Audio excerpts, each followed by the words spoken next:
நல்லவராய் இருக்கிறார். கரங்களை அசைத்து ஒரு ஹல்லேலூயா, ஆமென். இந்த கரூர் வச்சு நம்ம திருச்சபையில் ஒரு பிரதர் கடந்த ஒரு 2-3 நாளைக்கு முன்னாடி ஒரு சாட்சி சொன்னார். இந்த கரூர் வச்ச பேங்க் இருக்கு பாருங்களா, அந்த பேங்க்ல ஒரு சின்ன பூட்டு, அவர் ஒரு நல்ல தொழில் வியாபாரம் பண்ணிட்டு இருக்காரு, நல்ல வருமானம். ஒரு சின்ன பூட்டு, அந்த பூட்டு அதனுடைய சாவி அவங்க தொலைச்சிட்டாங்க. அப்போ அதில் இருக்கிற மேனேஜர் இந்த பூட்டை மட்டும் எனக்கு கட் பண்ணி தர முடியுமான்னு கேட்டிருக்கிறார். அப்போ இவர் எப்படி கேட்டு, என்ன சரி எங்களுடைய ஆஃபீஸில் இருக்கிற ஒரு பையனை நான் அனுப்பி விட்றேன், அவன் கட் பண்ணி தருவான்னு சொன்ன உடனே அந்த மேனேஜர், இல்லை சார் அவங்கெல்லாம் வரக்கூடாது, நீங்கள் கட் பண்ணி தருவீங்களா அப்படின்னு கேட்டிருக்கிறேன்.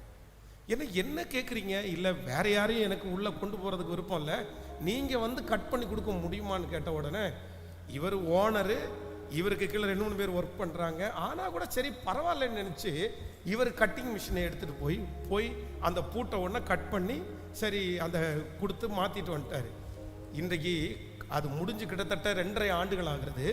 2.5 ஆண்டுகளில் அந்த பேங்க் மூலமாக அவருக்கு வந்த ஒர்க்கு மட்டும் கிட்டத்தட்ட பல லட்சக்கணக்கு ரூபாய்க்கு அவருக்கு பேங்க்லேருந்து ஆர்டர் வந்திருக்குது.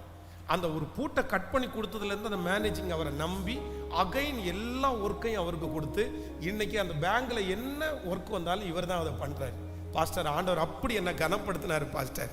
அப்போ ஆண்டவருடைய பிள்ளைகளே, எதையுமே நம்ம என்னவா நினைக்க கூடாது, சத்தமா சொல்லுங்க, அற்பமா நினைக்கவே கூடாது, அற்பமா நினைக்கவே கூடாது.